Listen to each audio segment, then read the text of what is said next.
Okay.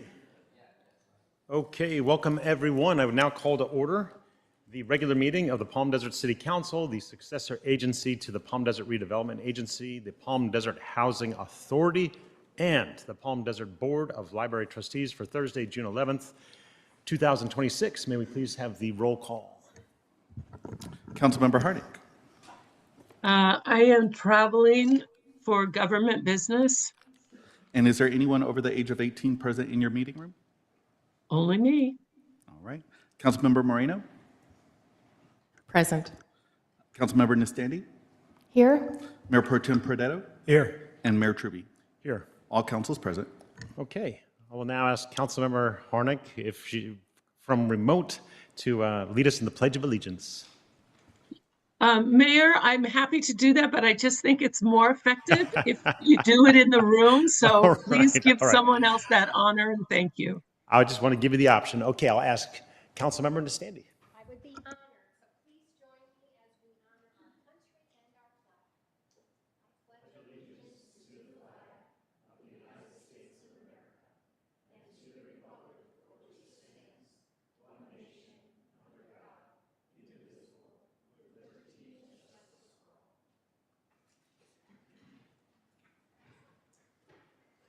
all. All right, thank you very much. And now we will turn to Mayor Pro Tem Pradetto for some words of inspiration.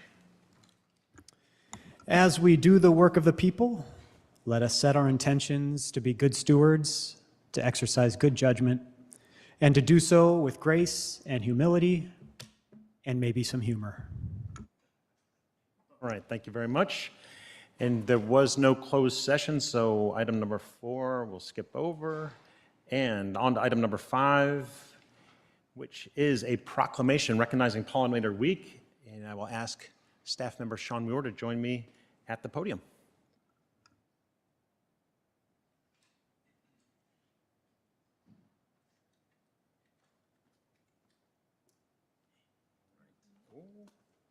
Uh-oh, reading glasses. All right.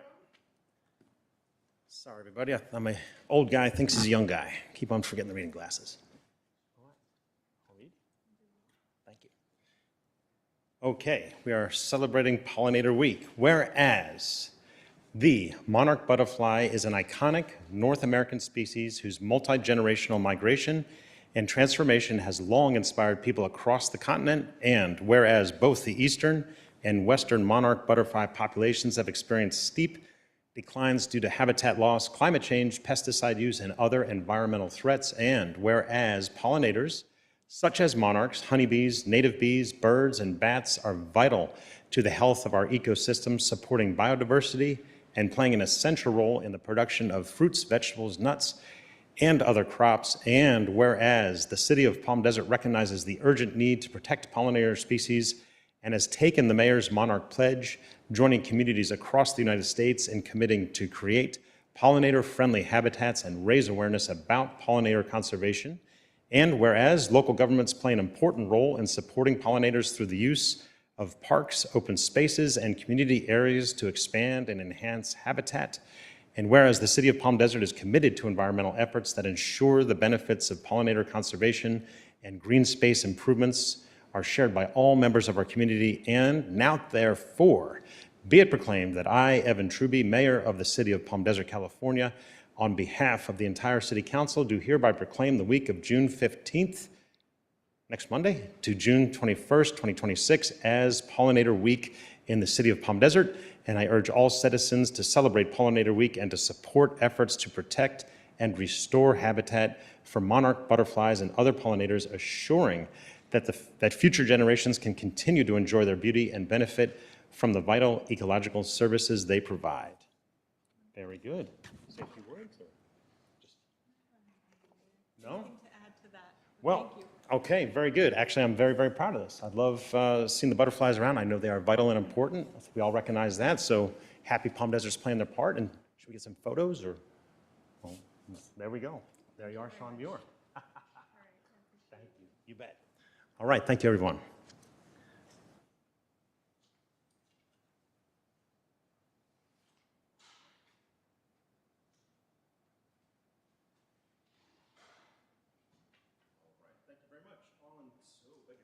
Here we are, on to item number 6. We go to city manager comments. Nothing today, Mayor. Thank you very much. Item number 7, mayor and council member reports and requests for action. I'm going to actually ask we begin with Councilmember Harnick, if you will.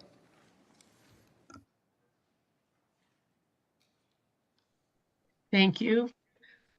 Just a few things. I know I mentioned at the last meeting that the following day we would be at the ribbon cutting for the Smart Freeway pilot project on the I-15. And it went swimmingly. Now we're going to see how well it works over time. I did find out one little fact that I thought is interesting and depressing all at the same time. And that's the 15, when it was originally designed, was designed with 8 lanes. And I mean 8 lanes in each direction.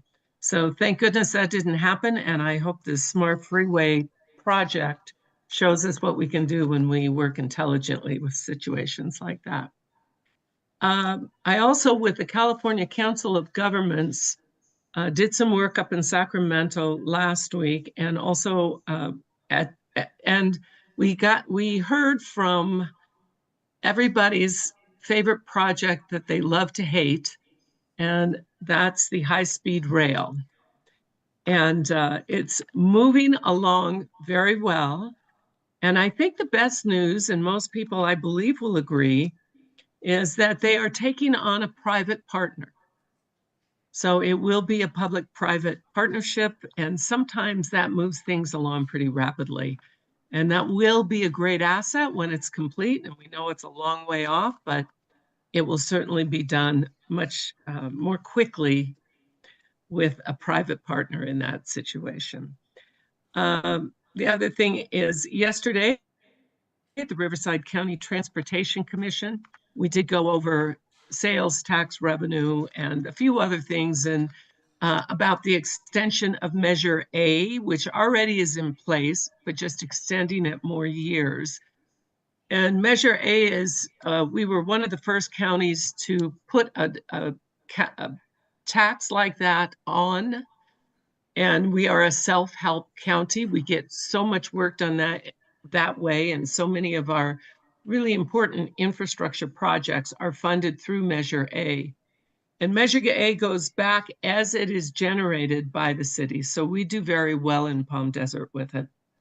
And we are just looking to extend the period of time that it's in place, not increase, just extend the period of time. And I thought it was interesting that when you look at all of the cities in Riverside County, Palm Desert is the 5th, that's a 5, largest generator of sales tax. So that's a little gem, and that's all I have. Thank you. Thank you very much. I'll turn it over to Councilmember Nastandi. Okay, at the CVAG Energy and Sustainability Committee, they asked each of the representatives to share with their staff at their respective cities and residents about the energy incentives that they've coordinated with Inland Regional Energy Network. The acronym IREN.gov. If you go to that website and click on incentives, there's over 150 incentives to save on energy cost, anywhere from home improvement to EV charging stations in your home. And what they've done is they've accumulated, there's over 150 rebate programs and tax credits available to all of our residents, regardless of income. Some are income dependent, others aren't, but you basically go to this website and you put in your name and your zip code and answer a few more questions, and then it will populate all the incentives and rebates, tax credits that you could be eligible for. So they want staff to know that as well. Very good. Councilmember Moreno. Thank you, Mayor, and thank you for your patience while I ran to get my notes. A lot of good stuff happening.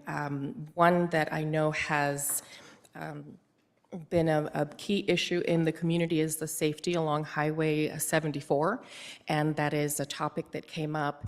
Riverside County did a transportation study regarding the large trucks that come down and how many of them have a legitimate use for business in the area or how many of them are using it as a cut-through. And while it is difficult to estimate how many, because you pop in your GPS and it'll say, go this way, it'll save you 15 minutes, 20 minutes, et cetera, the driver doesn't necessarily know that these are roads that there aren't ideal for them. They used a sort of technology to see how many were there, but their recommendations are to restrict it to trucks with 3 axles or less and a maximum of 38 feet, and from there to continue to take a legislative action and make this go further. And they're waiting for Caltrans. Caltrans wants outreach, signage plan, and they want RIVCO to focus on the number of accidents that were involving heavy trucks. They want an economic impact assessment and an engineering analysis of the truck turning because of how many of them are very tight turns. The county, in turn, says, yes, we agree that we need signage and that'll help reduce the problems. And once Caltrans approve the measures, they'll start with that campaign. And they are willing to elaborate on the economic impact assessment, but they don't want to do the engineering assessment because they said, we're not trying to rebuild it, we're not trying to repair it, we just want policy. And that's the update on that. There was an approval of $140,000 for drones along the CV Link, and they will be housed in Palm Springs, Cathedral City, and I think Indio. Those 3 departments that have their own police departments will house them and be able to deploy. They're already sending them 30 to 40 times a month, and it's much more effective in time and cost than to put up security cameras all along CVAG, the trails. And then as part of the Environmental Quality Policy Committee with League of Cities, the session was extremely interested, and this is something I know we have talked about. CEQA has become very important, not only for cities, but communities are becoming aware. And the alphabet soup, for folks that may not have heard of it before, is the California Environmental Quality Act. And this is regarding AB 130, the Building Affordable California Act, known as BACA. And the committee decided that we did not want to support as it stands because we were getting a lot of conflicting information from the group that was supporting and the group that was opposing. And where it sounds great, who doesn't want to afford things? This sounds like a good idea, but it actually, in my opinion, limits the amount of opportunities the cities have. Right now, if a developer comes and says, I like this, the city can say, well, how about this location? These 2 may be a better fit. Once the developer submits a proposal, they select their alternate location, and the cities are barred from telling them, we think this is a better fit.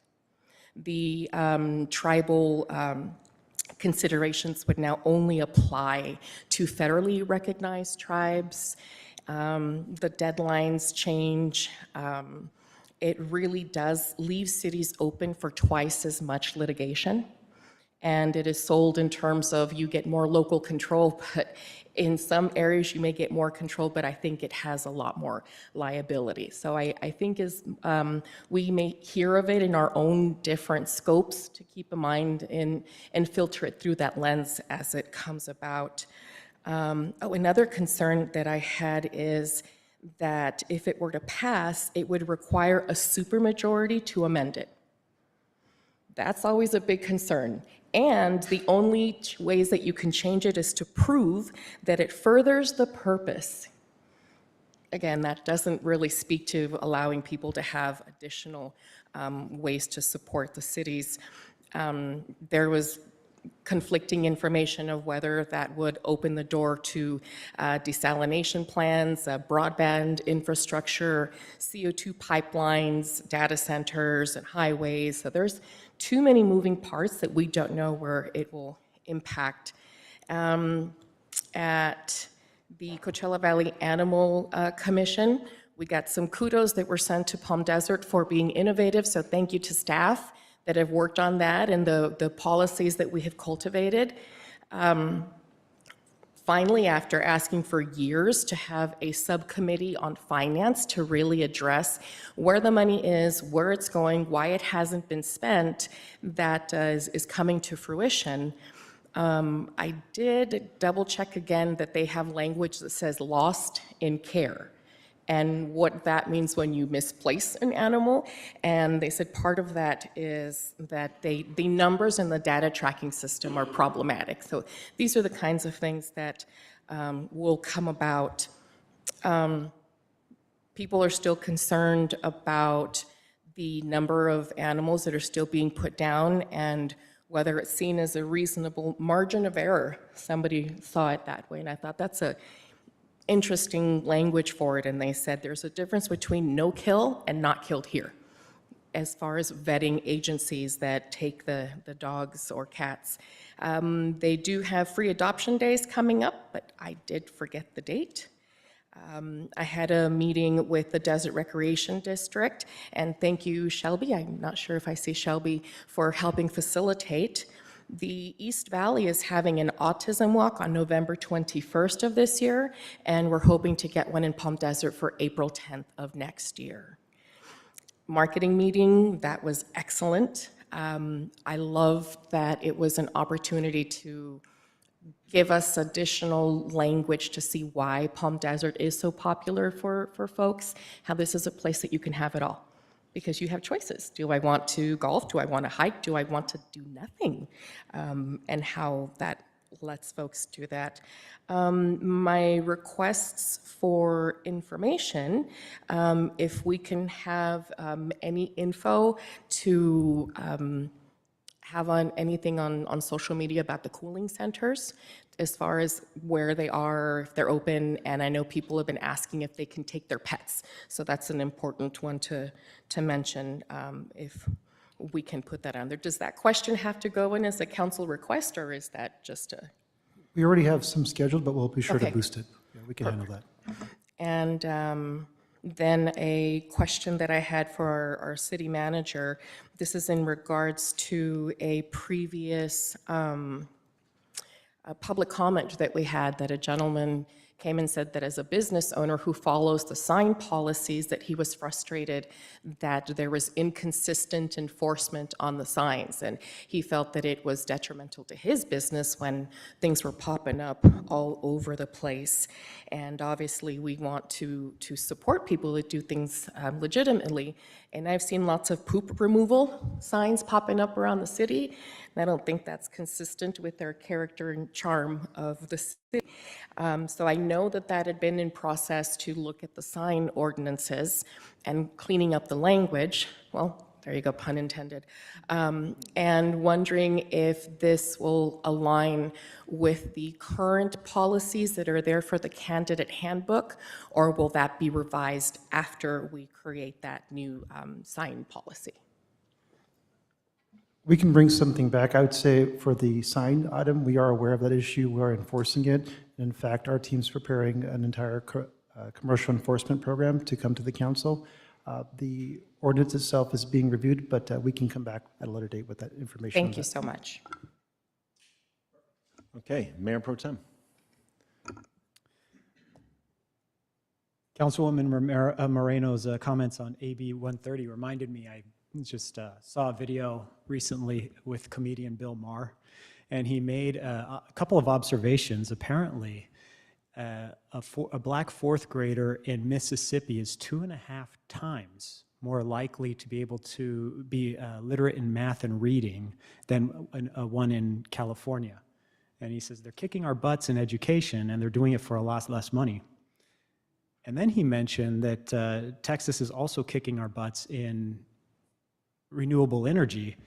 He said that it takes 3 months to get home solar in Texas. It took them 3 years in California. And then he said that Texas is lapping us on building wind, solar, and energy storage, and despite having no pro-climate policies. And he posited the funniest question I've heard, and it's, how is it that our state, despite having the right bumper stickers on our Priuses, is it getting its butt kicked in education, equity, and environment from Waffle House states with cars in its front yards? And he concluded it's because they let them build. You know, we heard about the high-speed rail, and then we've talked about, Councilwoman Harnick's talked about the rail from LA to Coachella Valley. Of course, those are economic environmental wins, of course. But for some reason in California, we've stacked the deck so far that we can't build things that make sense. We're lapping the world in virtue. At the same time, we're falling behind in real results. It was refreshing to see somebody with a comedic take see what we're looking at. It's just an observation of what I think is important, to focus on substance rather than symbols. And so thank you for digging deep and seeing the actual impact of something rather than just the headline of making things more affordable. But other than that, I'm really excited about the Jazz Festival, and I hope everyone comes out this weekend. There's multiple shows starting in the afternoon and the evening. I'm going to bring my daughter. She's not performing, but her school band is, and we're going to have a lot of fun. Hope to see a lot of people there.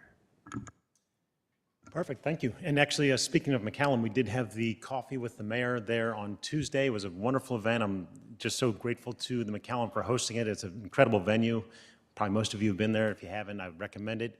And the turnout must have had about 30 to 40 guests. There was actually high tea in the afternoon, which a little different take, but it was wonderful, great. The staff, the volunteers there, excellent job that they did.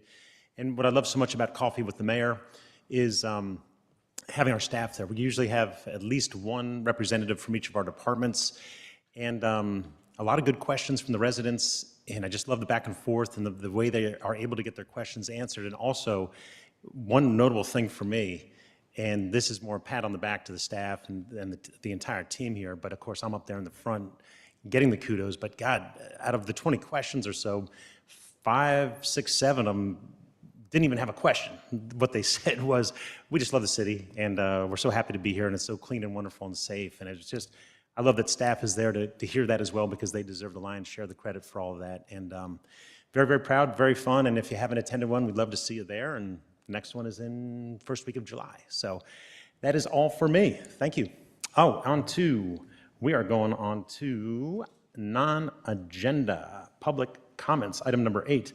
This time has been set aside for the public to address the City Council on issues that are not on the agenda for up to 3 minutes, because the Brown Act does not allow the City Council to act on items not listed on the agenda. Council members may briefly respond or refer the matter to staff for report and recommendation at a future meeting.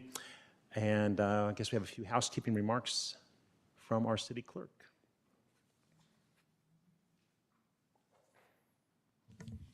For those on Zoom, if you want to participate in public comment, please click the raise hand button on your computer or smartphone. And if you're in on your phone, please dial *9 to raise your hand. And when called upon, press *6 to unmute yourself.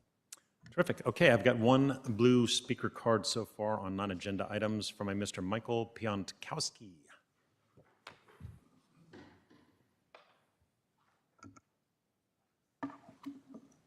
Thank you. Good afternoon, Mayor and City Council members. My name is Michael Pionkowski. I live at 288 Serena in Palm Desert. I stood here before you 2 years ago to raise a concern about the traffic signal at Avenida del Sol in Monterey. I'm back today because despite the city's recent traffic system modernization, nothing has changed. Here's the issue. Southbound left turns into Monterey Country Club and left turns exiting the club are forced to wait 90 seconds. This wait happens any time of the day, any day of the week. I understand that the traffic on Monterey Avenue needs priority. That's not the issue here.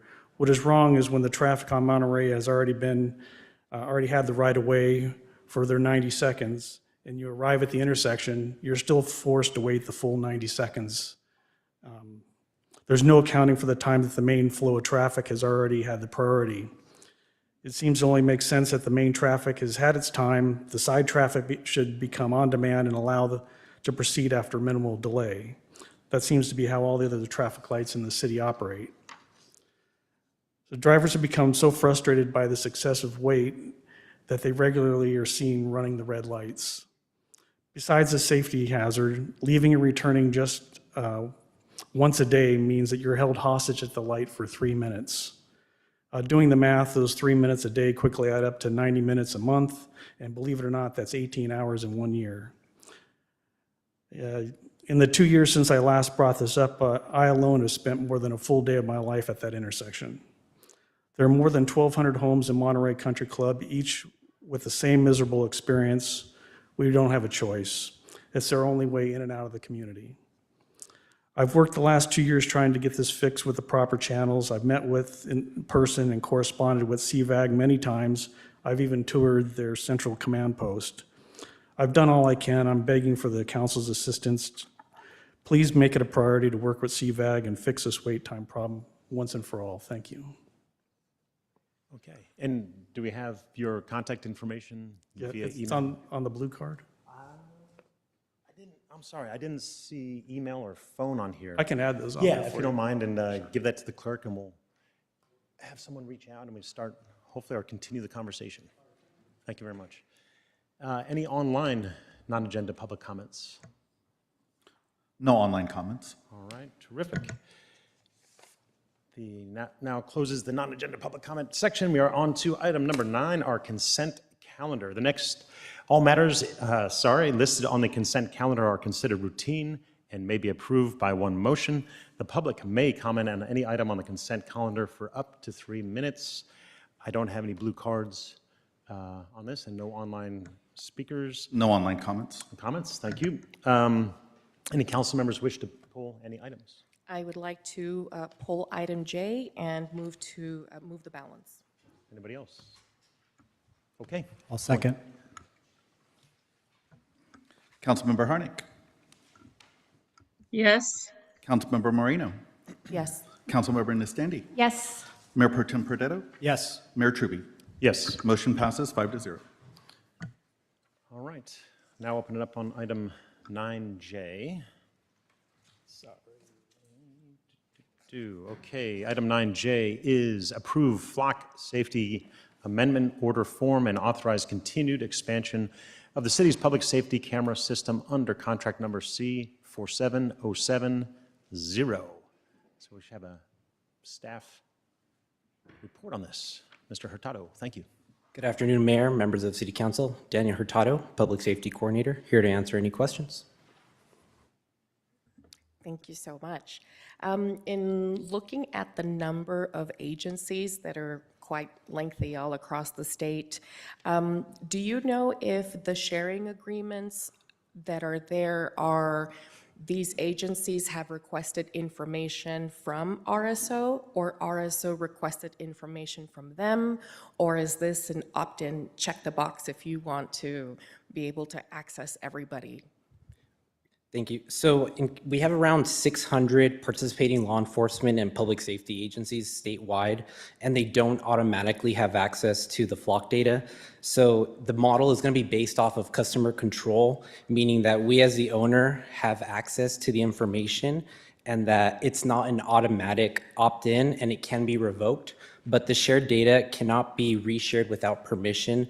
So essentially, we do opt in to share that information if they get the request. So it does have to go through an approval process. And I do have Lieutenant Porras here with the Sheriff's Department if he would like to add any more information on that, unless I answered that correctly. No, that is correct. So what the list that you were given is agencies that have access to our system. And it's not automatic, just like you mentioned. If somebody asks for our information, we again, in turn, if we wanted to get their information, we would have to ask them also. So the list that's there, for example, Citrus Heights Police Department, is that on there because at one point they may have said, Riverside, we're exploring this theft ring, we've been getting hit at our CVS, we would like to see what's going on in Palm Desert, or is in that way they're there, or is it because we have reached out to them? It's because they asked us and we said yes. And for example, the other day when we were at Coffee with the mayor, we had an incident when somebody stole something from one of our local businesses. 2 businesses went in, and as they did that while we were there, they were caught in the city of Cabazon using the ALPR system. So that they were from out of the county. So oftentimes, crime has no boundaries. So that is why the people ask for information from us. Yeah, I know that's the big concern, so I wanted to be sure to get it out there and get to fight the misinformation.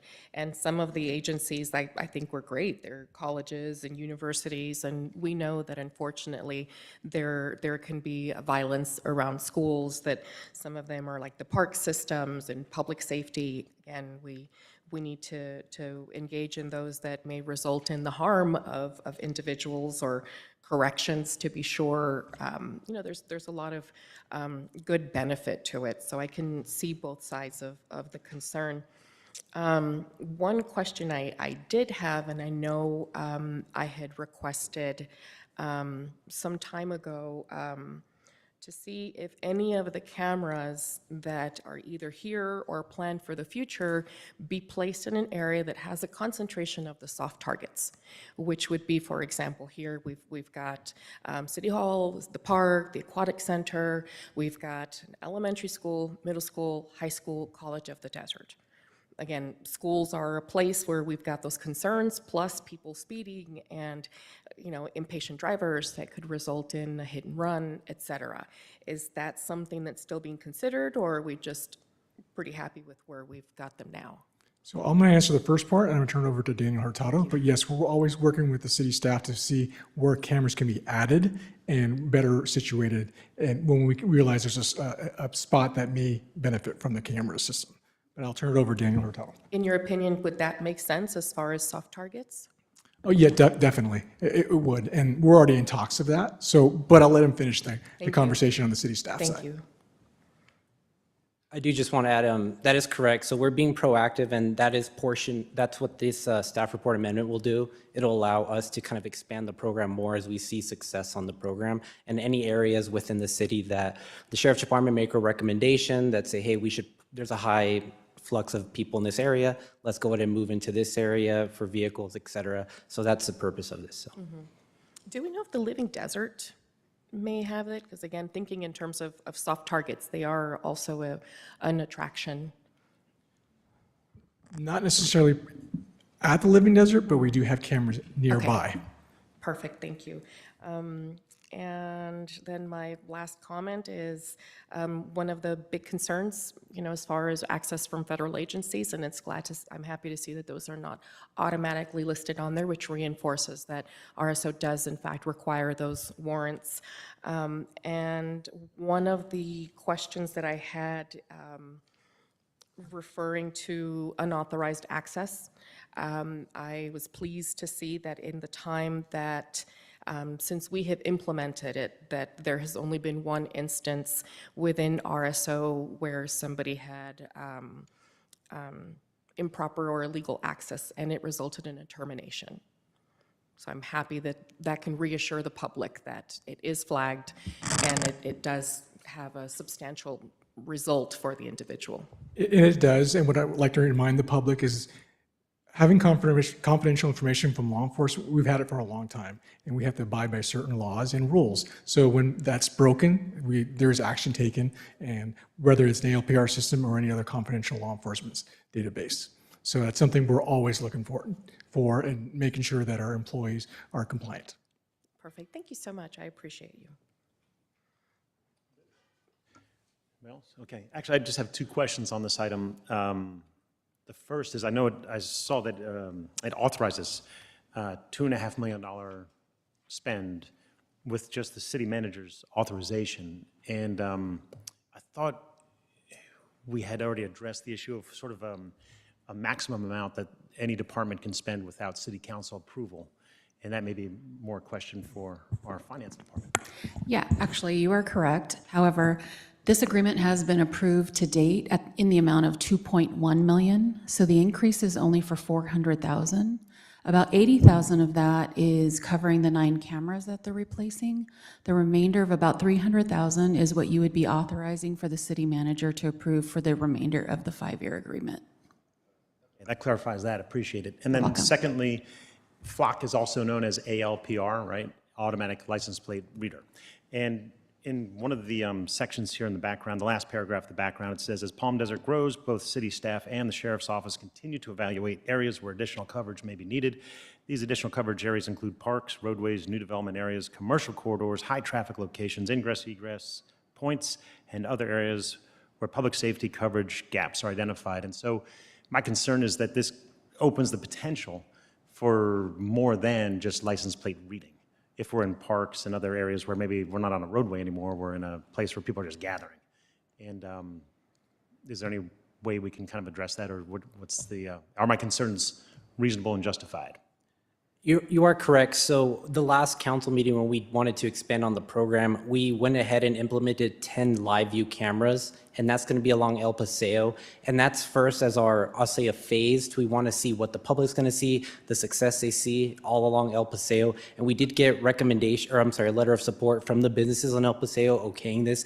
And it's actually very similar to the KESQ Live El Paseo camera that gets posted on the mornings, just as an idea of a reference of how that looks. So we wanted to do a phase approach and seeing moving forward if we do want to go with that recommendation to go ahead and implement those cameras. They most in parks, et cetera, those would be live views.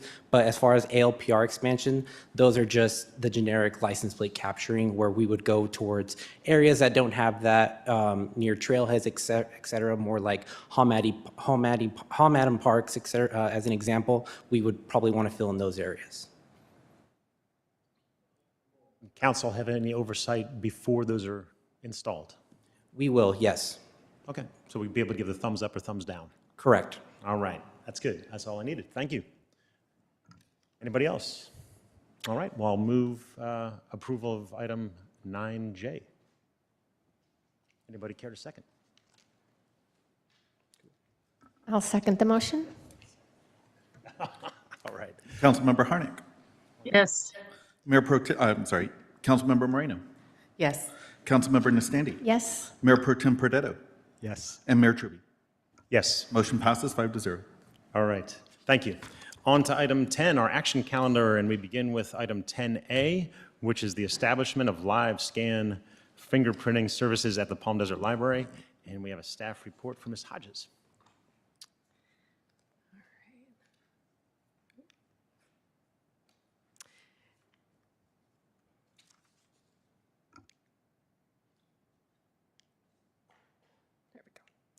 Good afternoon, Mayor and members of the City Council. Angelique Hodges, Management Analyst with Library Services. The item before you today is a receive and file report regarding staff's work toward establishing the library as a DOJ or Department of Justice authorized live scan location. The pilot program idea originated from the city's need to address longer wait times for internal fingerprinting services due to the limited availability in the surrounding areas. As the city needs have grown through new employees being hired, internships, and the increase in the library volunteers, staff identified an opportunity to create a more convenient, efficient, and customer-focused solution for city operations, with an eventual goal of service to the broader community. Library and Human Resources recently begun the fingerprinting process as the first step toward getting certified. Once that step's complete, then we can apply to be a provider agency. Startup costs are anticipated to be estimated at $15,000 and are anticipated to be supported through current year one-time cost savings from HR in the amount of $15,000. And that money will be reallocated to our Innovation Reserve Fund, which those new funds will be reprogrammed to support efficiency, the ongoing costs, efficiency and the ongoing costs may be offset through future service fees upon a successful pilot. But we will bring that back to council if that is for consideration. As staff continues to evaluate the library's operational model, the service represents a thoughtful enhancement that addresses internal city needs while further expanding the library's role as a community-focused facility. That concludes my report, and I'm happy to answer any questions. Perfect. Thank you, Ms. Hodges. Any questions from my colleagues? Councilmember Moreno. Would these services be available during certain hours only or during the hours of operation for the library? We still are in the preliminary phase and planning. I'll know more once we become a provider site. Nothing is off the table when it comes to that, so we're open to having days or certain timeframes. Yeah, I think it would be very beneficial if there was at least one night where it would be open a little bit past that for folks that have that 9 to 5 or whatever time they get out in the evenings that may not allow them to go to other current locations. Because especially if they're our future employees or interns, I think that would be a great community benefit. And I love the idea of having it at the library where we know that individuals are going to get a positive experience. It's not always I've had negative experiences, unfortunately, with some of the vendors, and knowing the kind of quality, approachable service that we're going to have really would be a great service. So thanks for looking into this. I think this would be a good asset. Okay, we will keep your idea in mind when it comes to that afternoon availability. Thank you. Is there any other questions? No question. I just kudos on using the Innovation Fund. Yeah, and actually, my question, I think, was probably for the city manager. This, I noticed the funding's coming from the Innovation Fund. Is this the first use of the Innovation Fund? This is the second one. The first one was the pet adoption gift cards. Oh, yeah. I love it. I think that is such a clever idea to use savings from the budget and let them come up with ideas. I love it. It's just working perfectly. So great job, and I love the idea that the library is a community center, and this just augments that. So Yep, it seems like a great idea. We're all in alignment, it seems. Staff has seen a void, and they have a solution to fix it. I move approval. I will second. I think isn't it a receive and file? That is correct. Beg your pardon. There we go. Okay. Shows we're excited. Yeah, I want to vote on it. All right, here we go. On to item 10B, which is consideration of an International Surfing Association Para-Surfing Championship sponsorship. And we have Ms. Amy Lawrence with the staff report. Good afternoon, Honorable Mayor, members of the City Council. I'm Amy Lawrence, Deputy Director of Economic Development, and there it is.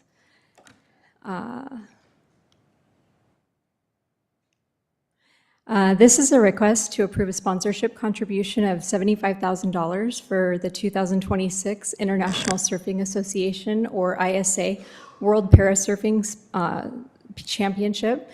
The proposed sponsorship includes a matching contribution of $75,000 from Visit Greater Palm Springs and a contribution of $150,000 from Desert Surf and its partners, for a total contribution sponsorship package of $300,000. This is not working. Oh.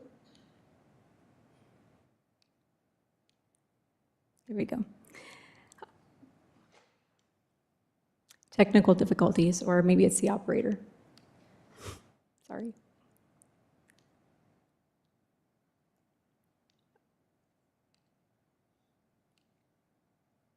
Okay, I'm not going to touch the button again. Sorry about that. The ISA World Parasurfing Championship is an international adaptive surfing competition that brings together athletes from around the world and supports the ISA's efforts to include parasurfing in the 2032 Paralympic Games in Brisbane. ISA is the International Olympic Committee's recognized world governing body for surfing. The event is proposed to take place at Desert Surf from November 19th through November 22nd, 2026, which is a period when hotel occupancy is typically lower than peak season levels. Activities include athlete training, competition, and opening and closing ceremonies, which attract competitors, coaches, officials, support staff, and spectators from around the world. The 2024 and 2025 championships in Oceanside featured nearly 150 competitors representing 25 nations. Okay, let's try this. It worked. According to the ISA, the 2025 championship generated approximately 760,000 webcast views, 16 million social media views, 300,000 social media interactions, 85,000 website visits, and an estimated earned media value of 1.8 million. As part of the sponsorship package, the city and Visit Greater Palm Springs would be recognized as official gold sponsors and receive marketing and promotional benefits, including prominent name and logo placement, webcast advertising, social media integrations, event activation space, and announcer mentions during the webcast.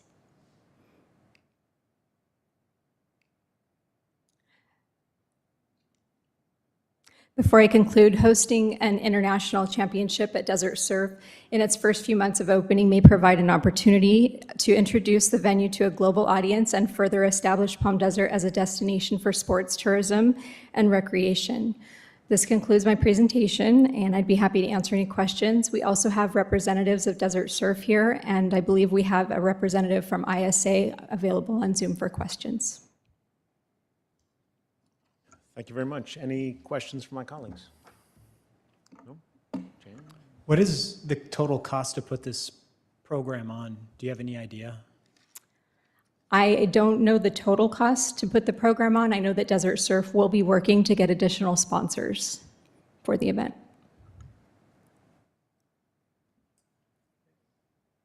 All right. Any comments? Well, Oh, still questions. Beg your pardon. oh, no, I don't have a question. Okay. Councilmember Randall. My question is, I know there was the note that as exciting as this would be, there is a possibility that we may not be able to help accommodate opening ceremonies and all of the pomp and circumstance that an event like this deserves, understandably. Is that because of a financial issue, a timeline issue, staff resource issue? So I think what that meant was that we might not be able to host a parade that closes down El Paseo or something like that. We may be able to host something at the park. So it just really depends on the magnitude of it. It also depends on if they wanted to host the opening and closing ceremonies at Desert Surf. So it really depends on the logistics that they're requesting. Okay. So it may be possible. It may be Okay. possible, yeah. And that's what that meant in the report. Perfect. It's the just in case CYA. I gotcha. Yes. And the other part is, it said in the report that this would be contingent upon the additional support. Let's see, where did that say? Contingent upon a matching sponsorship contribution from Visit Greater Palm Springs and Desert Surf. Do we know when that timeline would be for us to know, yes, it happened, or no, it didn't happen? Visit Greater Palm Springs has committed to the sponsorship, and as has Desert Surf. All right, so we're secure. Okay, thank you so much. Any other questions? Okay, on to comments. I think it would be an honor for our city to benefit from hosting this wonderful event. And again, as Amy Lawrence said, it would introduce Palm Desert to a global audience. It seems like a win-win. So I'm very supportive. I concur. Councilmember Harnick, anything? Thank you, Mayor. I'm going to piggyback on what Councilmember Moreno said about the marketing meeting, and they talked all about branding and how we can reach out to further markets. And this is an opportunity, especially with the Paralympics coming up in 2028. This is an opportunity for us to have greater impact with the Palm Desert brand and to do the right thing. And this is really exciting. And as we go forward with this asset in our community, the branding of Palm Desert is going to be elevated.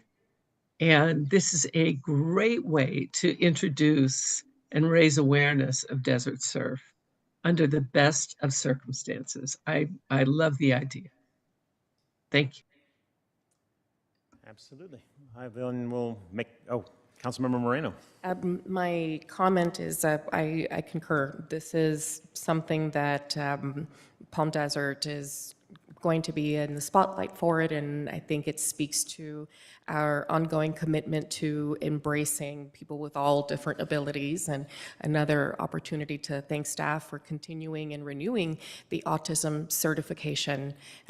Thank you for that commitment that is recognized beyond our state. And we're going to be put on the global map for something else. I love that as much as we think that the holiday season, everybody travels, it's at that end of the year where we're going to give people the opportunity to keep up that revenue. This is win-win all around, and I just hope that since we're providing a sponsorship that we get tickets to see some of that too, because obviously I know that we would all want to go support, so maybe that ask is in there that, you know, we support the sponsor or the event contribution as long as we get tickets to be able to continue to support, unless they're ridiculously expensive and it would require a conflict of interest declaration. And I move approval if there aren't comments. Second. Councilmember Harnick. Yes. Councilmember Moreno. Yes. Councilmember Nastandi. Yes. Mayor Pro Tem Perdetto. Yes. And Mayor Truppi. Yes. Motion passes 5-0. Thank you very much. On to item number 10C, approve a professional services agreement with Jewish Family Service of San Diego for homeless outreach and engagement services. Looks like we have a staff report from Mr. Ivan Tenorio. Good afternoon, Mayor, City Council. Ivan Tenorio, Pedro Rodriguez with Development Services. Tonight, we'll be presenting the proposed agreement with Jewish Family Service of San Diego for homeless outreach and engagement services. This agreement is part of the city's ongoing effort to maintain homeless outreach services in Palm Desert. The city has contracted for home outreach services since 2019, beginning with the county's homeless outreach program. In 2023, the city moved to a more direct service outreach model and selected CityNet as its dedicated outreach provider. CityNet has been a valued partner. However, the current agreement has no remaining renewal options after June 30th of this month, and staff knew service costs were going to increase, and staff wanted to make sure that we did not have an interruption in services in this upcoming fiscal year. So in December of last year, staff issued a formal request for proposals, and that process has led us to tonight. The RFP process maintained the same scope of core scope services the city has had with CityNet, 2 full outreach workers covering street outreach, case management, housing navigation, and service referrals. The city received 6 proposals, 3 were interviewed, and with Jewish Family Services being selected. The annual, also, we set the budget to not to exceed amount of $200,000, funded through the city's opioid settlement fund with no reduction in services. And just for added context, kind of the operational hours, the service hours are staying the same. Both CityNet and Jewish Family Services are structured around the 40 hours a week, Monday through Friday, with a small difference within the Jewish Family Service Agreement. Schedules include flexibility as coordinated by the city, which gives us more ability to adjust coverage when community needs come up. And through this RFP process, staff evaluated which provider was the best fit for the city's next phase of outreach. And Jewish Family Services was selected based on all the overall strength of the proposal, including its staffing model, its service approach, regional experience, and the ability to coordinate with city staff and service partners. And with that, I will pass it over to Pedro.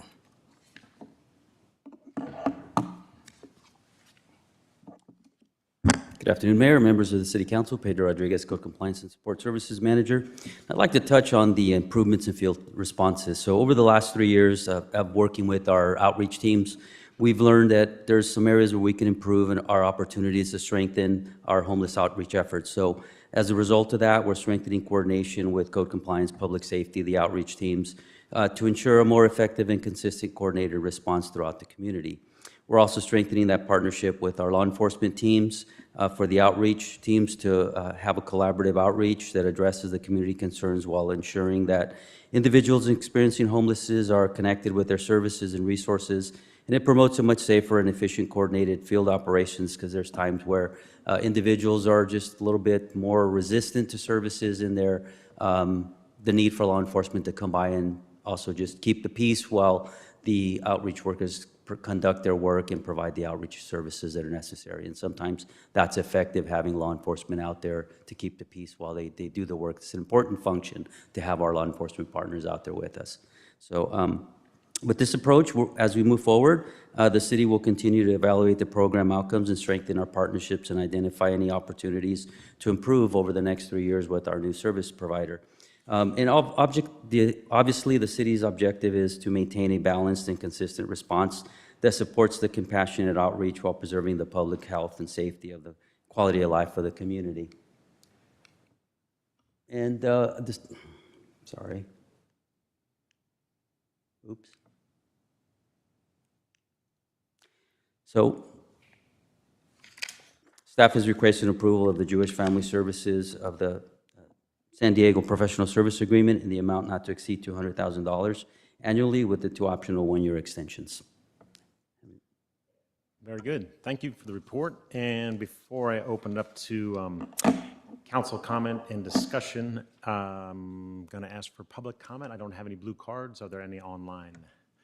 No online comments. All right, very good. So we'll start with council discussion, or questions rather, of staff, if you have any. I see the scope of services includes a by name list. Does CityNet do that, or have they kept a by name list as well? Yes. Oh, they have? All right, I was just curious. Councilmember Moreno. Thank you, Mayor. I was wondering the reason that this RFP did not require the lowest cost proposal to be accepted. I know that's standard, so this one just stuck out a little for me. Yeah, no, I think it was not necessarily based on who's the lowest proposer. It was just overall score and who had the best service. Okay, and in terms of that, I did notice right before the meeting started, I was going through and I noticed that it was only a 2-point difference between the top 2 scores that were awarded. And whereas, you know, Jewish Family Services has an excellent reputation. My family's used their services. A lot of loved ones have used their services.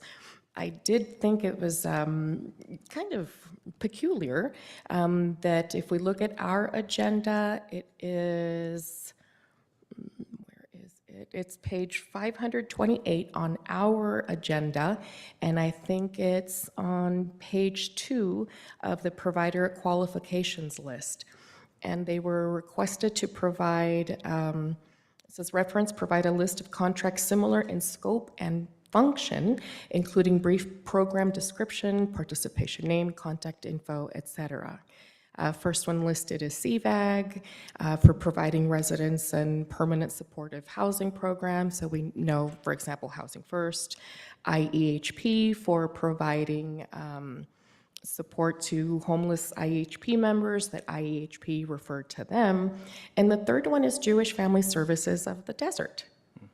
And that seemed a little odd to me because if you've had 20 years of service, I don't know, I imagine there's a list of, I don't know, like 182 or something that you would know these are trusted partners, especially if you've worked within Riverside and San Diego counties. So that seems a little interesting that their scope there, it says that they provide behavioral services to program participants as well as training staff with behavioral health supports training. So that seems to me like it's just cross-training from one division to another. Is there a reason that they weren't required to provide somebody that's external? I don't know, I think it said that they've been working with the Palm Springs, they cited 2011, 2016, ongoing with, it says they have a long history in the desert in their application, but it just didn't sit right with me.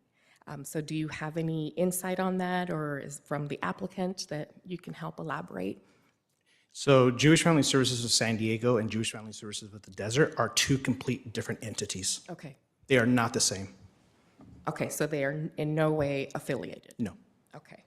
Yeah, it still strikes me as interesting that their references are somebody that provides training for them, not the same kind of scope where you're asking for outreach to homeless individuals, because you should already be training your own staff. So that did stick out to me. Would that have made, is the scoring of the references a factor that could have shifted those 2 points?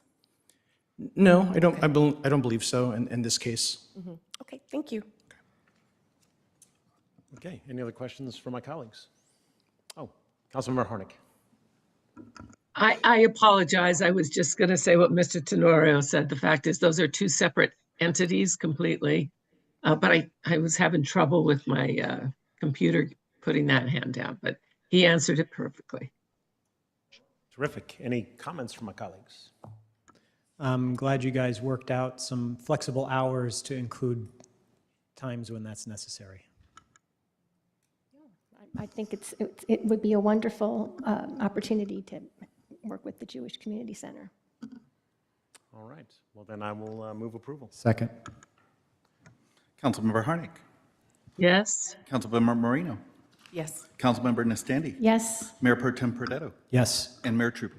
Yes. Motion passes 5-0. All right, on to item 10D, which is consideration of an extension to the temporary outdoor dining deck program and direction to evaluate a permanent outdoor dining program. We have a staff report from Mr. Carlos Flores. Good evening, Honorable Mayor, members of the City Council. Carlos Flores, Development Services, here to provide an update on our outdoor dining program. All right, today's staff is asking for 2 actions from the City Council. The first one being to direct staff to evaluate a permanent outdoor dining program, and then to extend our temporary program for existing compliant operators through June 30th of 2027. I wanted to start just by saying and reiterating that when we're talking about the program today and our temporary program, we're talking specifically about the temporary program that started in 2020 as a COVID-related response and applies only to outdoor dining within the public right-of-way. This is insofar as outdoor dining on private property that not only exists but will continue to exist, not just in our downtown areas, but also if you've seen up on Cook Street in the University Village area, outdoor dining will continue to remain and have processes within our system, within our city, sorry. But today we were talking about our temporary program that is within public right-of-way. So here is just the timeline that was in your report. Throughout the past several years, since 2020, Council has extended the program a couple times. The existing expiration date of our temporary program is June 30th of 2026, so just a few weeks from now. Back in March, the City Council received an update on the program. Subsequent to that, the subcommittee met with city staff a few times to talk through a permanent program and made some headways on the possibilities of a permanent program. And so we're here today to talk through that and see if an extension of our temporary program would suffice afterwards. So again, staff along the subcommittee made progress on a Actually, I'm going to pause you for a moment. I see Councilmember Harnick has her hand raised. Oh, sorry. Is that the old one? Yeah. Oh, okay, well then I guess, sorry, Jan, I guess I'll ignore the hand up. Okay, sorry, Carlos, please proceed. All right. So the permanent program, which again, today in front of you, we are not asking for full formal approval of a permanent program, but more direction to proceed in exploring it. The term for it that we're looking at is a pedestal paver system, and it would be focused solely on El Paseo. What this is, you see some examples of what we're talking about here with the pedestal paver system that doesn't require drilling into the street or into the sidewalk, but instead is a system that allows drainage underneath. If we are to explore this, it would take about 9 to 12 months for staff to look at design, standards, accessibility, drainage, and also we're looking at all of our agreements and lease rates to make sure that we reduce the city liability. One of the early challenges that we looked at is how the edge material would look like on this system. And again, reiterating, this would only be for outdoor dining that requires a restaurant to encroach into our right-of-way. Here are some other examples of what we're talking about here. So on the left-hand side, you see an example of extension of a sidewalk to allow for outdoor dining. On the right-hand side, you see this is actually Kitchen 86. It's not exactly the system that would be installed, but an idea of what it looks like to stick out the sidewalk to accommodate for outdoor dining. So current program status, so highlighting three restaurant operators. So Kitchen 86, located in El Paseo, is currently compliant and operational. Pizza Vino had a compliant temporary use permit, but has now been taken down. And Little Bar, located on Highway 111, has a dining deck up, but still some final items on application to be deemed compliant. So our request and suggestion today is that if council is to proceed with direction on a permanent program, that in order to continue past June 30th, and anyone, so Kitchen 86 or Little Bar, if they want to continue, they would have to resatisfy all application requirements and get property owner approval by June 30th, 2026. If they do not get it by June 30th, our recommendation would be that they would have to remove it starting in July. So our recommendation here, the first recommendation would be to direct staff to evaluate a permanent outdoor dining program within the public right-of-way, and if so, to extend the temporary program for existing compliant operators through June 30th of next year.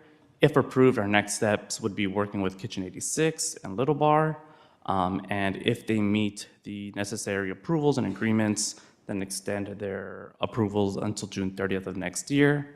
In the meantime, staff would work on exploring a permanent design and meet with our subcommittee with recommendations and a program framework. And ultimately, if we have a formal proposal that we want to move forward with, come back to the City Council for approval. Concludes my presentation. Happy to answer any questions. Okay, before I turn it back to council questions and discussion, I'm going to open it up for public comment. And I do have one blue card here from Mr. Skip Page.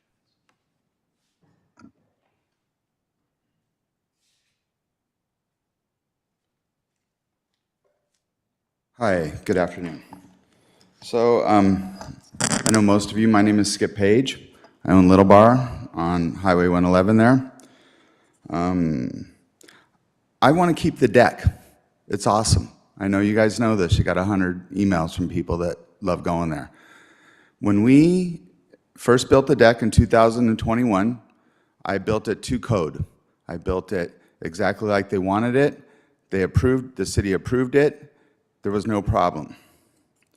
On November of 2023, the program was extended through the end of this month, okay? And some certain deck guidelines were adopted.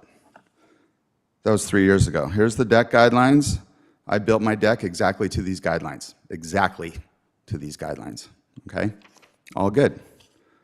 2 years go by, every year they come out, they inspect my deck, they approve, I get a permit, I pay a fee, and then in October, I get an email from Carlos Flores that says he's reaching out and that the City Council approved an extension of the dining deck program to 2026 and that we need an updated application and fees and insurance. He says, I do not anticipate a significant revision to your deck as it currently stands. However, we do need the updated application requirements, including insurances, to continue to allow it. I immediately pay the fee. I immediately get the insurance, send it to the city, all good. 30 days later, I got to tear my deck down because I'm not compliant. The barriers I use are not approved, but they are because I have the design guidelines, and it was approved for 2 years before. And I got to tear my deck down. So, you know, we all spent the last 6 months fighting, and which I don't love, but fighting. I got an email from the city attorney that says, you got to take your deck down June 30th. So I give into it. Okay, I got to take my deck down. Nobody wants me to take the deck down. Everybody loves that thing, right? A couple weeks ago, I get a call from Kitchen 86. He says, hey, Carlos called, said, don't tear the deck down, they're going to reconsider and extend it for 1 year. And I go, oh, why did nobody ask me? So after a couple phone calls, I find out that, you know, nobody asked me because they said I wanted to take the deck down and I don't have approval of my landlord. That's not true. I got approval of my landlord, right? My landlord is 90 years old. He doesn't want any responsibility or anything. He's cool with the deck. He hasn't complained in 5 years about the deck. So my landlord's cool. So I feel like I'm just being treated unfairly. People like what I have. I'm a good operator. I keep it clean. It's well maintained. I pay my fees, but I'm not getting a fair shake. And I want the deck. And here's the thing, I'll pay rent. We have the 3-minute Okay, limit. Thank okay. you, Mr. Page. Thanks. Appreciate it. Okay, any online comments? No online comments. All right, thank you very much. And I will now open it up to questions from my colleagues. I see Councilmember Harnick has her hand raised. I think this is... Thank you. And this is just a question. I know that we have, we've extended it actually, you know, Skip gave a pretty good recount of the timeline. But my question is, we keep asking, what's the state going to do? We can do it whatever we want. If the state flips on us, where do we go? And I didn't see anything, and maybe I missed it, in the staff report about where we are legislatively on the decks. Yeah, so the state did extend the allowance for this until 2029. Oh, okay. I may have just skimmed over and missed that. Okay, thank you. It was not in the staff report, admittedly, but that was something we checked and they did extend it. And Okay, Carlos, so- go ahead, sorry.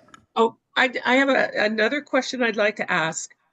And I also have comments, but it kind of seems reasonable to me that if someone has a deck that is functioning, that is safe, and that is aesthetically reasonable, that perhaps there is an answer like we do use so often in government when there are standards changed. We say, okay, the standards that you currently are using now and you've complied with, that we asked you to comply with, are fine. Until you change something, then you must go with the new standards.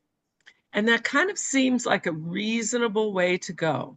It's just a thought. Now, could we do that? Or is there a reason? Watch me turn this into a question. Is there a reason that can't be done?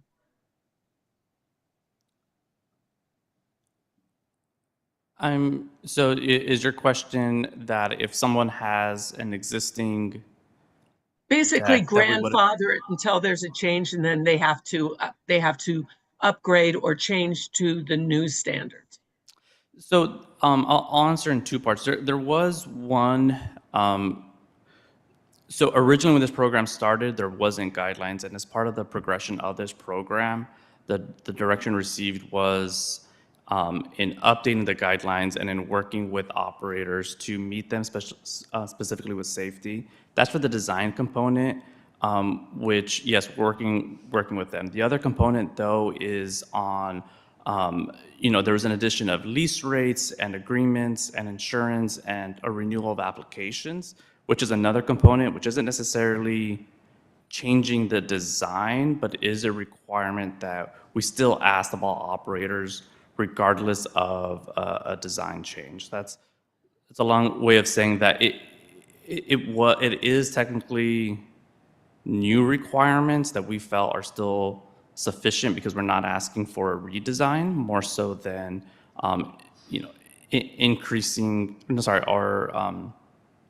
having more agreements in place for our liability purposes. Okay. Councilmember Harnick, any further questions? Yeah, I'm just not quite clear on the answer. Excuse me. Can you explain that to me again, please? Because I kind of missed that. Yeah. So your question, if I understand it correctly, right, is that if someone had a deck, and even though we made updates to the program, to continue it, some of the updates that we made to the program were design related. So once or twice we made updates to our design requirements. Other updates to the program were more on the renewal of the temporary use permits, and so those were only at an annual basis, as well as requiring a lease and agreements associated with that, which includes insurances. So those were updates to the programs that we asked all operators to renew. That wasn't necessarily design related. Also, one part of this program, right, was that specifically in Apaseo, they all had to take them down and rebuild. So yes, there is certain, and there was a lot of work between staff and operators on the design component where we weren't going out there to try to make them completely redesign, even with new guidelines, but we were making sure that all of our agreements were up to date, and we were asking for agreements that were different from 2020, additional from 2020, 2021, to reduce liability. Okay, so what I thought I understood Mr. Page say was the only thing where he wasn't compliant was the design. Am I wrong there? There are more areas that there's not compliant, and it's not just on the design.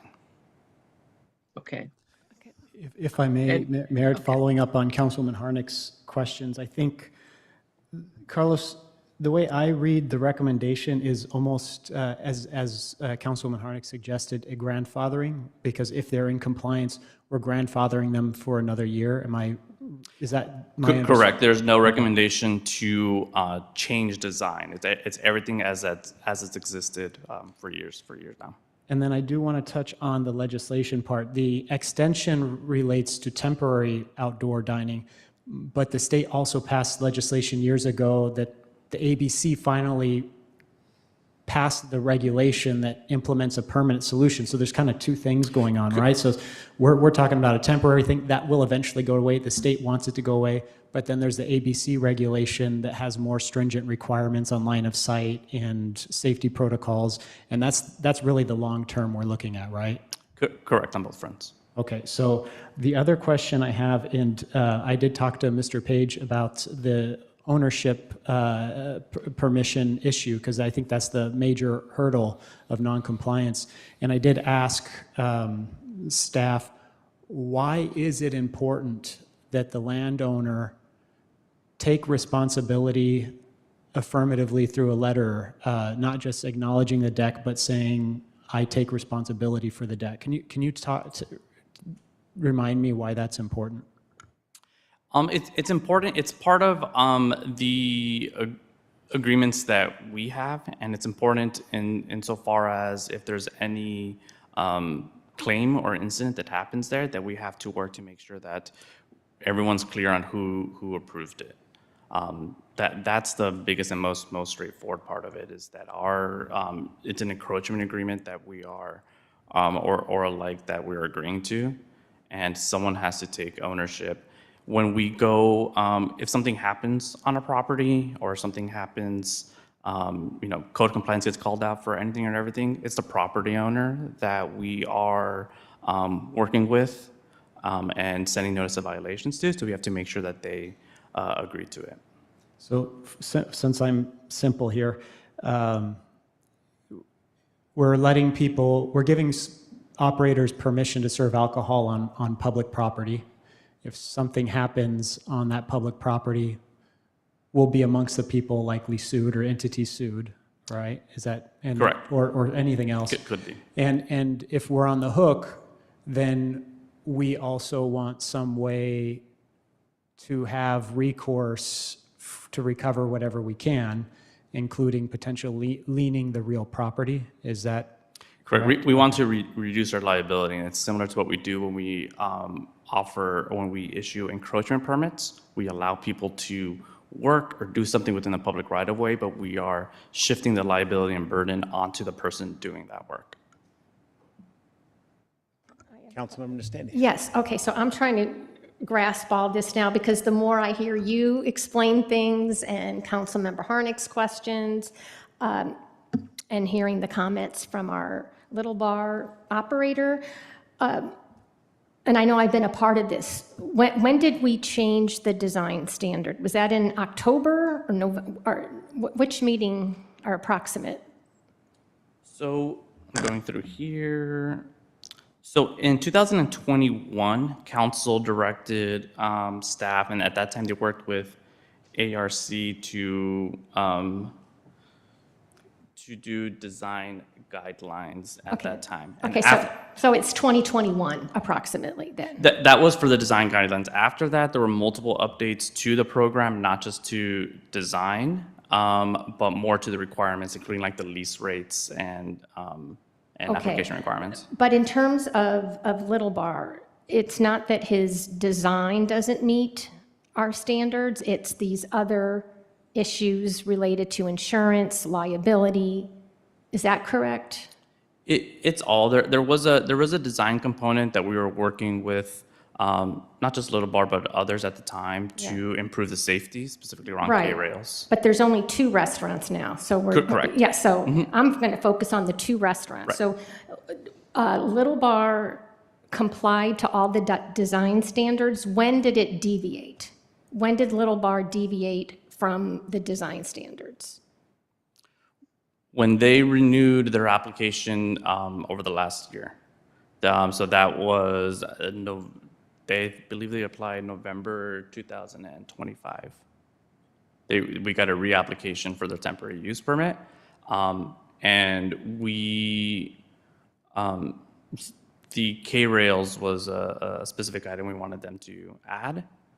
So that was the design component, and then the rest of the application component that was not meeting it was more to do with the landlord approval and agreements associated with that. Okay, so for example then, we need as a city for liability a letter from the landlord, is that correct? Approving it, correct? Yes, okay. And potentially we as a city council could grandfather in the design standards that we've already approved. Correct. So that helps me clarify Little Bar. And then we're left with Kitchen 86, in my humble opinion. Councilmember Moreno. So I think that we've all pretty much heard that it's not anything aesthetic, that what we're looking at are the legal issues and how to protect the city overall. My question on this, if Little Bar were to submit their application at 6:30, at 4:58 p.m., since that's the deadline, how long would it take staff to turn around and approve it? Would there be an extension? Because submitting something versus approval by, how much leeway would the city give the applicant? We'd certainly have a grace period. I think the items here honestly does not take staff a lot of time to do an initial completeness review to say, do we have the application requirements that we need? It would take us some time to go through agreements, but we'd have some sort of grace period. So at this point, if it's just the letter and maybe something minor, it's kind of like a fix-it ticket from their current application? Well, with that, Sorry, not ticket, there's no monetary thing. That was just thinking in terms of fix-it, sorry. there is still a financial component because there's the lease agreement. There's, the lease agreement and the financial part associated with that. So it's not, simply just a landlord approval, although that would be a big item to check off for us to feel comfortable moving forward. Okay. So what exactly is outstanding, right? What is it, a list of 30 things and they're just missing 3? How close to that completion is it? Give me a quick second. Because up here it sounds pretty simple, right? It's just these, it sounds like just a few things, but I don't know what it are all of the details that you're looking for to help make a determination of whether it would pass or not.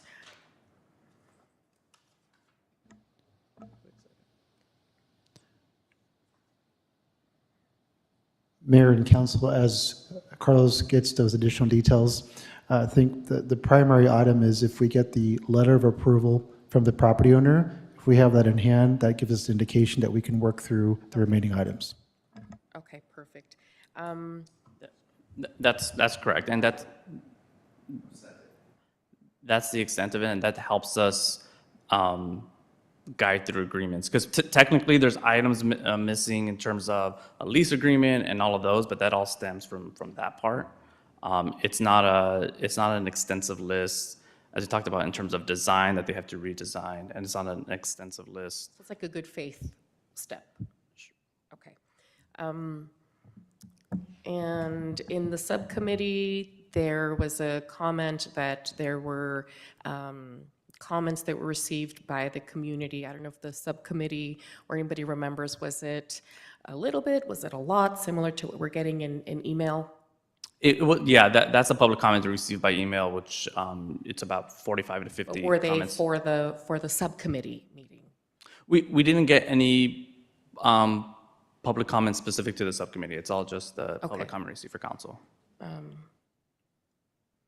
And as far as the pavers, when I saw here that it said edge material may be a challenge, I assume that may have been in terms of the type of material or procurement. So it's aesthetic about how to incorporate it, or what's the challenge? The challenge is, so if you imagine a sidewalk, right, it has a curb edge to it, and that allows for proper drainage.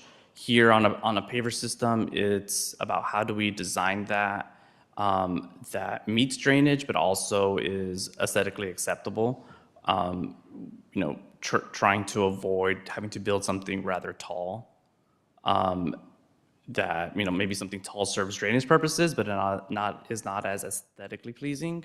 But also, you don't want something that isn't allowing for the drainage as necessary, and is still safe for pedestrians as they walk by. So it's finding that balance. That's kind of where that challenge is at, that we have to explore. And this whole entire cost of the pavers would be then paid by the operator? That's something that that's likely our suggestion, but that's something that we want to explore, because again, until we get more detail on how much that would cost and what our options are financially,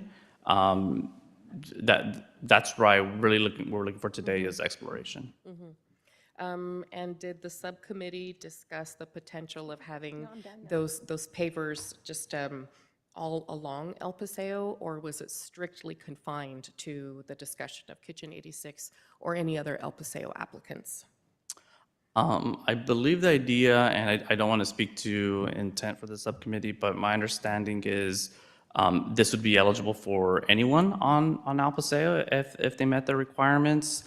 Those operators, the idea for Kitchen 86 was basically that they could keep their existing one, and there'd be, obviously, since they have one up right now, they'd be one of the operators that we target to see if they're interested in a transition to a permanent program for this. But those details, again, could be figured out through more subcommittee meetings, as well as coming back to see if we want to make it up and down El Paseo, reduce the parameters, target certain businesses or the like. And if the program is terminated, would this have created any damage to the street that then the city would have to be responsible for repairing the road work? So you're talking about if the program is terminated today? Correct. I mean, let's say hypothetically, right, we say, let's move ahead, and the pavers are set in place, and then for whatever reason, things change and it has to be taken down. Although it said that there is no drilling required, would it still have any damage to the road to where we would then have the additional financial requirement to go and, patch it up without Band-Aids or whatnot? That's a good comment, and something that we've wanted to think through and tackle on two fronts. One being, yes, how it's designed, wanted to minimize the potential damage, but also making sure that all the agreements that an operator agrees to and signs off on has language saying that they are to repair anything that is damaged. So there's two abilities there, as well as any financial considerations that we can have to repair as needed. Okay. And what is the material made of? What are the pavers made of?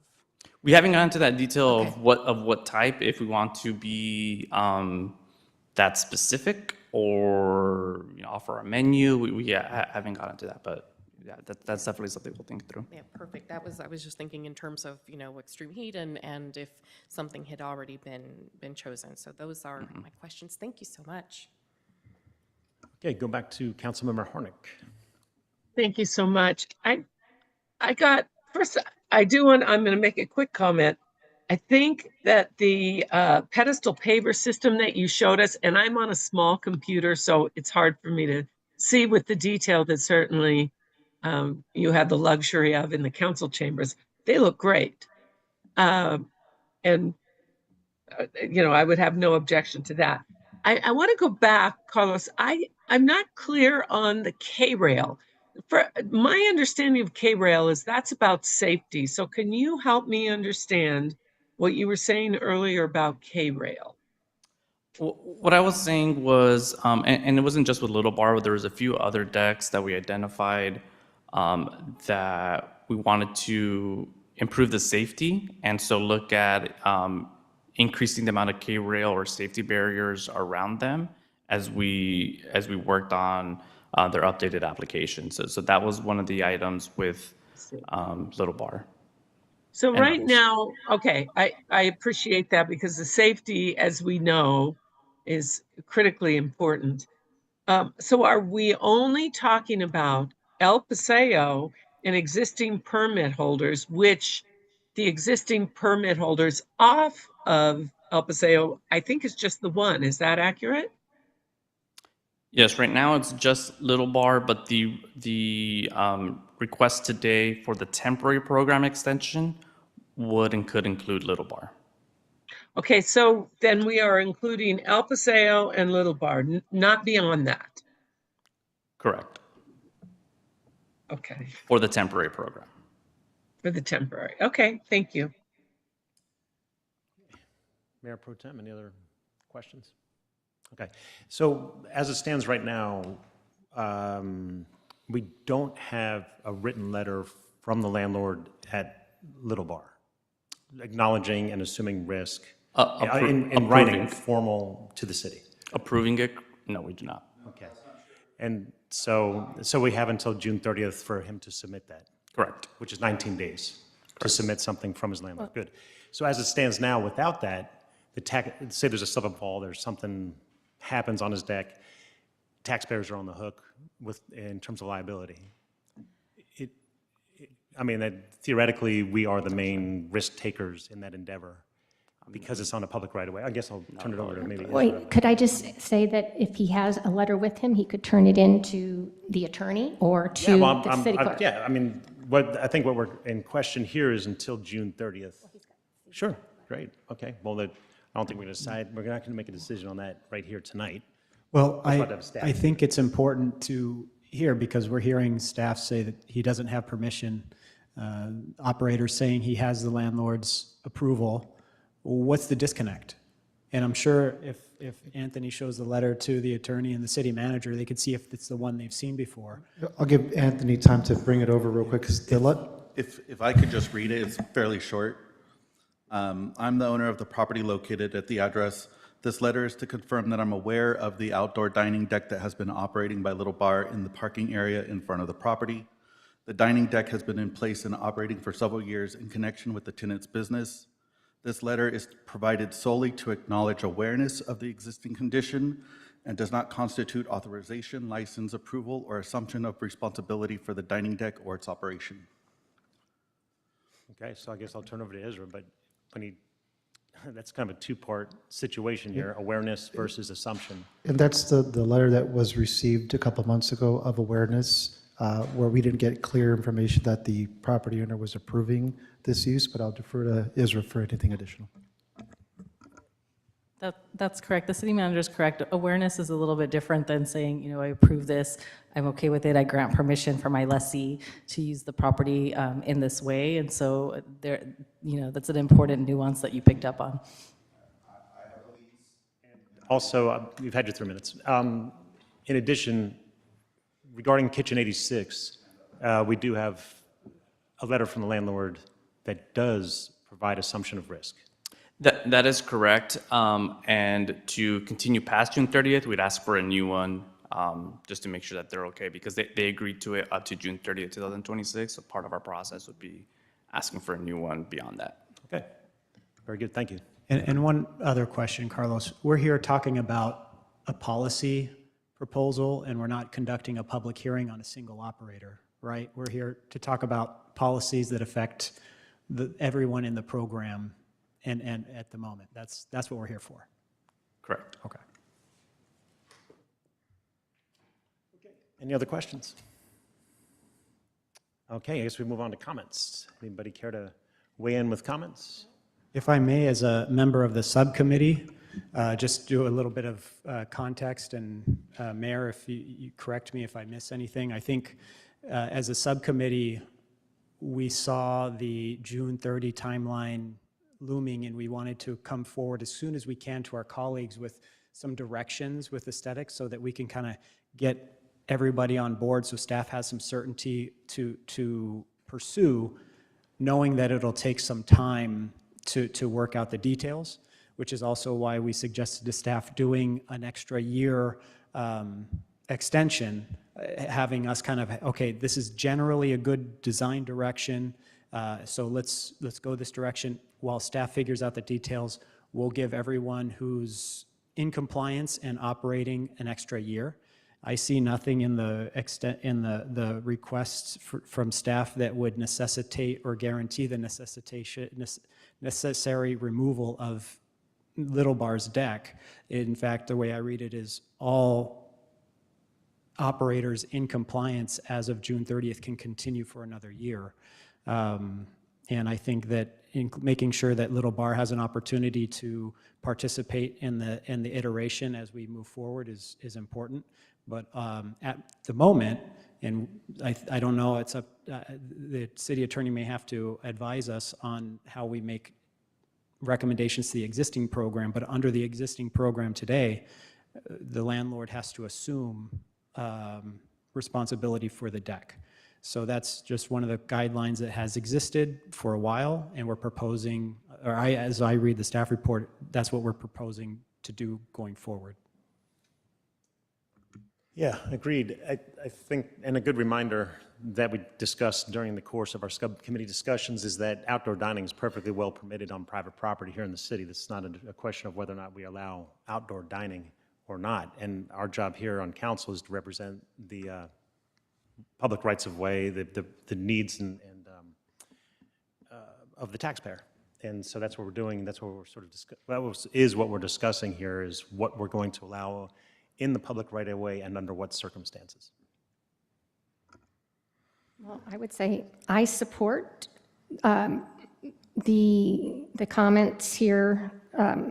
Point 1, direct staff to explore the feasibility of establishing a permanent outdoor dining program on El Paseo public right of way. So I am in support of that recommendation, and the number 2 recommendation to approve an extension of the temporary outdoor dining deck for existing permit holders that remain compliant. So I support points 1 and 2. Okay, and then I think I may be speaking to Mayor Pro Tem's, maybe the question that was embedded in your previous comment. When council moves forward, recommendation number 2, that the subtext there is, should the particular applicants remain compliant, correct? So long as we have that compliance at the staff level completed, then there's an extension for a year. I guess I'll make the next question more explicit. Could we make, without having agendized the discussion, could we make a change to the existing program to remove the requirement for landowner assumption of liability if we wanted to?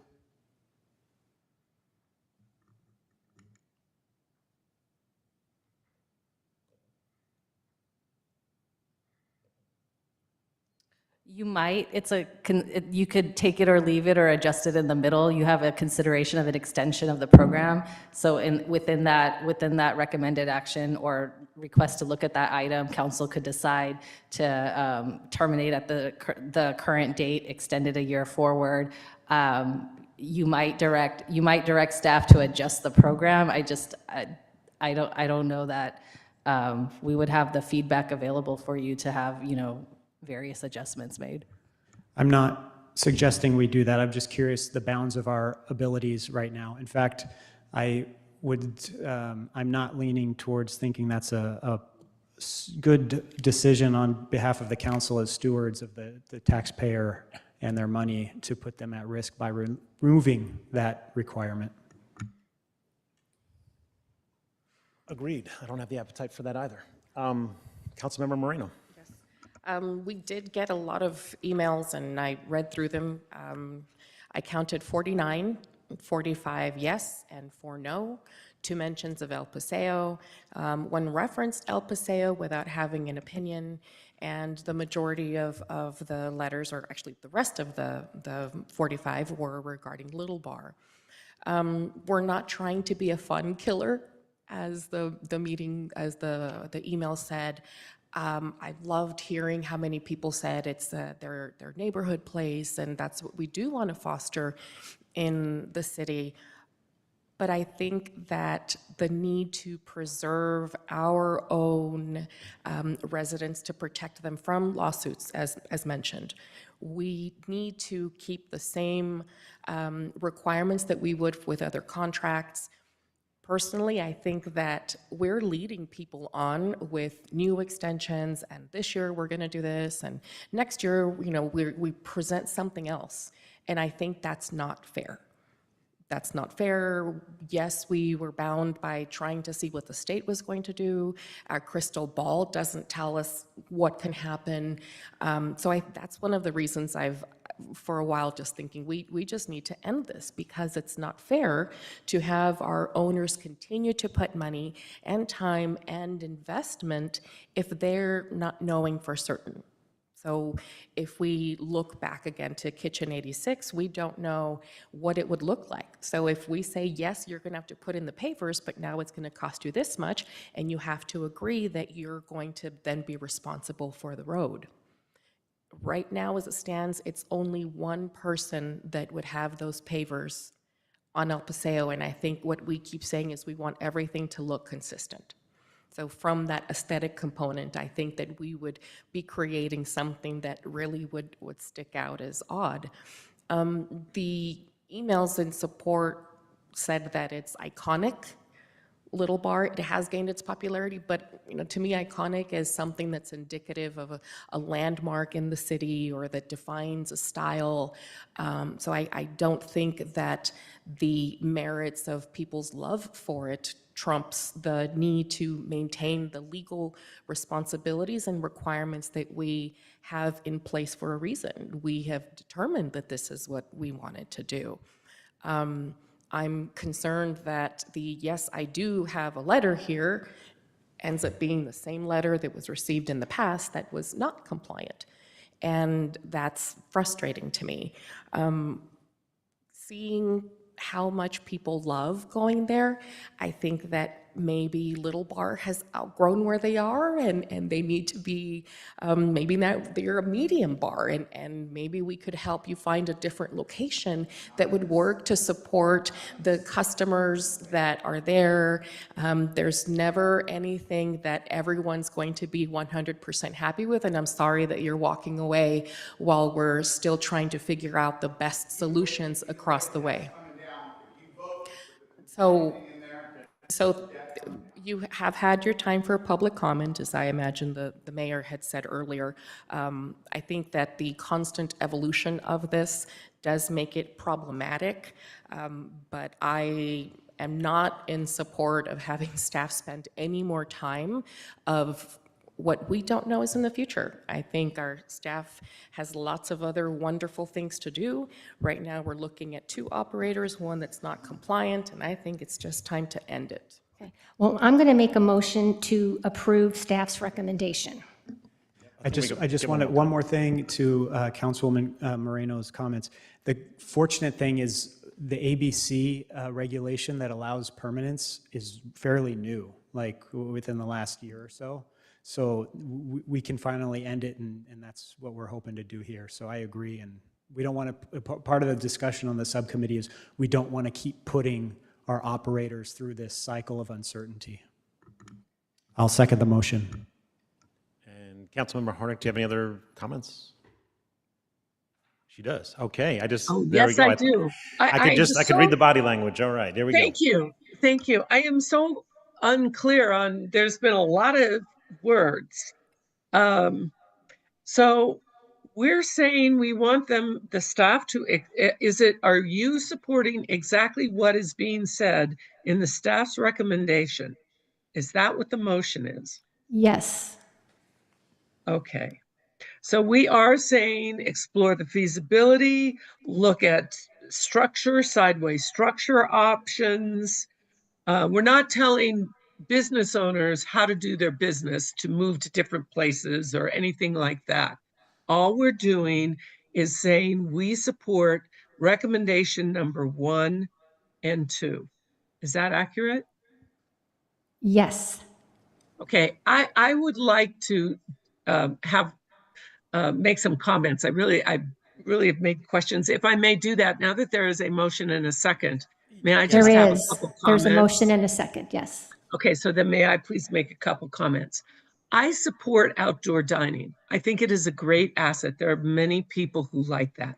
As long as we have safe dining decks, as long as they are compliant with what our legal team and our planning and permitting set forth, and as long as they are genuinely aesthetically pleasing, both during the daytime and the nighttime, I absolutely support this.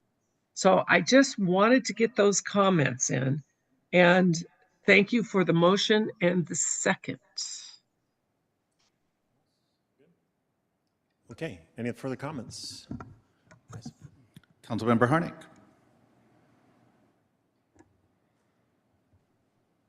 I'm sorry, we didn't hear that on audio. Oops, sorry, yes.